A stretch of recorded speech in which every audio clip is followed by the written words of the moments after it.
इस बीच इजरायल ने हमास पर कार्रवाई के लिए वॉर कैबिनेट का गठन किया है। इसमें इजरायल के प्रधानमंत्री, रक्षा मंत्री, विपक्ष के नेता सब शामिल हैं। जैसे कि हमने आपको कल भी बताया था, 1967 के बाद पहली बार ये वॉर कैबिनेट बनी है। 67 में इजरायल और अरब देशों के बीच लड़ाई में ऐसा किया गया था। ऐसे में इजरायल में क्या हालात हैं और वहां के आम नागरिक कितने परेशान हैं, वो क्या सोच रहे हैं, इसके लिए हमने बात की इजरायल के एक नागरिक आसाफ पैट्रिक से, जो पहले पत्रकार रह चुके हैं और दिल्ली के जवाहरलाल नेहरू यूनिवर्सिटी में पढ़ाई भी कर चुके हैं। वो वहाँ पर हैं, वो हिंदी बहुत स्पष्ट बोलते हैं। तो देखिए, इंडियन का पर्सपेक्टिव इजरायल से और एक इजरायली नागरिक का पर्सपेक्टिव हिंदी भाषा में, ये जानना भी बहुत ज़रूरी है, क्योंकि वो अपनी बात जिस तरीके से कहेंगे वो वही कह सकते हैं। तो आसाफ पैट्रिक साहब का मैं स्वागत करना चाहता हूँ। आसाफ, बहुत बहुत धन्यवाद हमारे साथ जुड़ने के लिए। ये जो हमला हुआ था, तब आप देश में नहीं थे, आपने बताया कि आप बाहर थे, किसी और मुल्क में थे।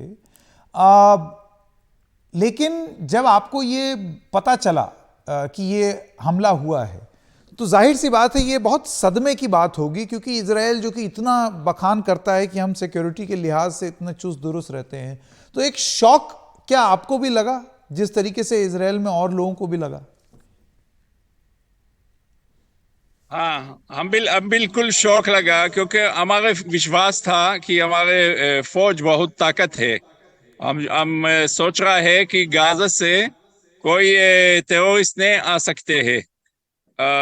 ज्यादा लोग इजराइल में शौक में थे, क्योंकि हमारा विचार था कि हमारे खतरनाक आ सकते हैं दक्षिण नहीं, मतलब हिजबुल्लाह से नॉर्थ, इस बॉर्डर में। लेकिन दक्षिण से हम तो लगा कि हमारे फौज काफी ताकत है, तो इसलिए बिल्कुल शौक था। हमारे पवित्र दिन थे और लोग मतलब उनके धार्मिक घर में थे और छुट्टी में थे, और इसलिए और ज्यादा लोग, एक पार्टी था क्योंकि छुट्टी था, और लोग तो नाच रहे हैं, और अचानक ऐसा टेररिस्ट आते हैं और ऐसा घटिया चीज करते थे। और अभी शौक में लोग हैं, क्योंकि इस घटिया की तरीका ये आईसिस की तरीका, और लोग तो बहुत घटिया की तरह, जानवर की तरह तो करते थे, मार डालते हैं, और वीडियो मारने का वीडियो परिवार, लोग का परिवार बेच दिया। ये चीज तो लोग बिल्कुल शौक में है। बिल्कुल बिल्कुल। आसिफ पैट्रिक, आपके आसपास जो लोग हैं वहाँ से ये भी खबर आ रही है कि अब लोग आर्मी में जा रहे हैं, आर्मी ने उनको बुला लिया है वहाँ आर्मी में, क्योंकि लोग कम हैं। तो इजराइल में एक कॉन्सेप्ट रहता है रिजर्विस्ट होने का, कि हर आदमी जो है वो आर्मी में होता है। तो क्या आपके आसपास भी घर परिवार में या परिचय में कोई है जो कि अब आर्मी की रिजर्व बटालियन में शामिल हो गया है? हाँ, बिल्कुल।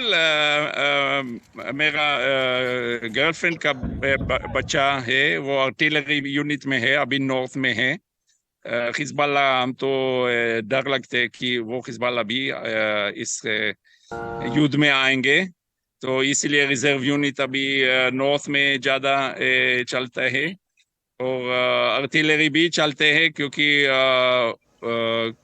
काफी मिसाइल्स आए थे लेबनान से, तो इसलिए ज्यादा रिजर्व यूनिट अभी इंतजार कर रहे हैं।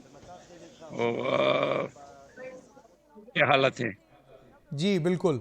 आसिफ पैट्रिक, मैं आपसे ये जानना चाहता हूं कि अमेरिका भी वहां पहुंच गया है। आपको क्या लगता है कि इजराइल को अमेरिका के साथ से और ताकत मिलेगी या युद्ध और ज़्यादा बढ़ेगा? क्योंकि अमेरिका का वहां होना, इसके दो कारण हो सकते हैं। या तो वहां पर आपके और फिलिस्तीन के युद्ध के बीच में और देश भी शामिल हो जाएं, तब तो ये फिर वर्ल्ड वॉर कहलाएगी।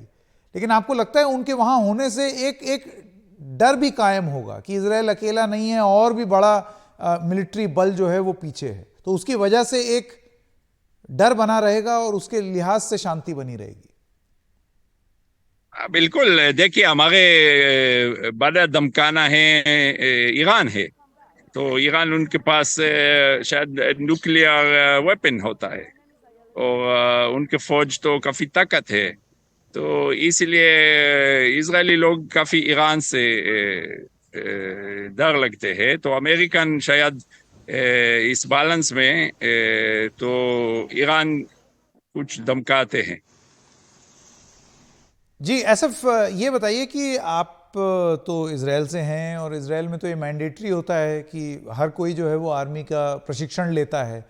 तो आप कभी फौज में सर्व करते वक्त कभी ऐसा हुआ कि आपकी गाज़ा पट्टी या गाज़ा बॉर्डर जो है उसके आसपास आपकी ड्यूटी लगी हो? बहुत सारे लोग जो हैं वो गाज़ा और इजराइल से लोग आते जाते भी हैं काम वगैरह करने के लिए। पहले होता था, अब तो क्या ही होता होगा। लेकिन आप हमें बता सकते हैं कि किस तरीके का माहौल रहता है? ऐसा भी होता है कि गाज़ा के खिलाफ भी लोग प्रोटेस्ट कर रहे हैं गाज़ा पट्टी में? हमने एक रिपोर्ट दिखाई थी।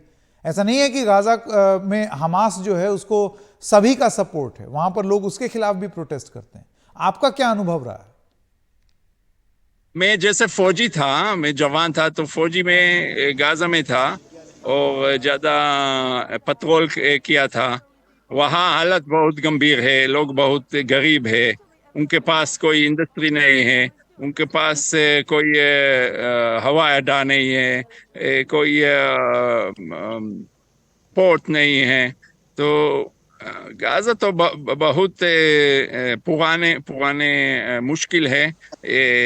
वो इजिप्ट का कारण भी है, इजिप्ट का जिम्मेदारी भी है और इजराइल का जिम्मेदारी। तो ये काफी और आबादी बहुत ज्यादा है वहाँ, और भीड़ भाड़ रहते हैं लोग।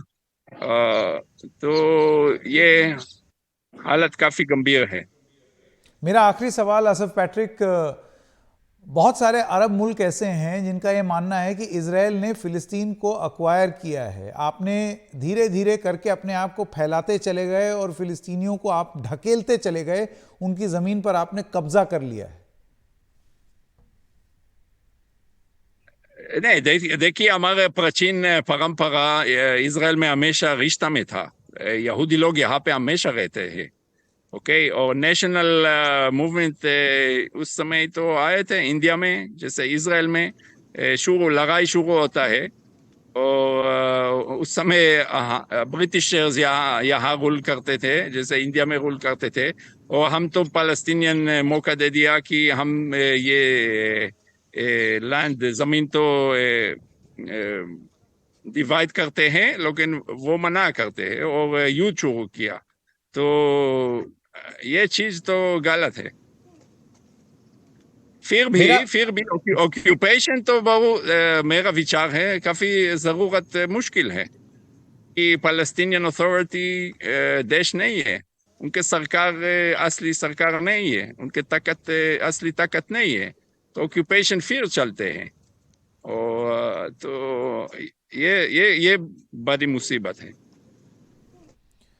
एसएफ पैट्रिक, बहुत बहुत धन्यवाद बहुत ही स्पष्ट रूप से हिंदी में अपनी बात रखने के लिए, और इजराइल में लोग क्या समझते हैं, क्या सोचते हैं, उसकी एक झलक हमको देने के लिए। बहुत बहुत धन्यवाद हमारे साथ जुड़ने के लिए।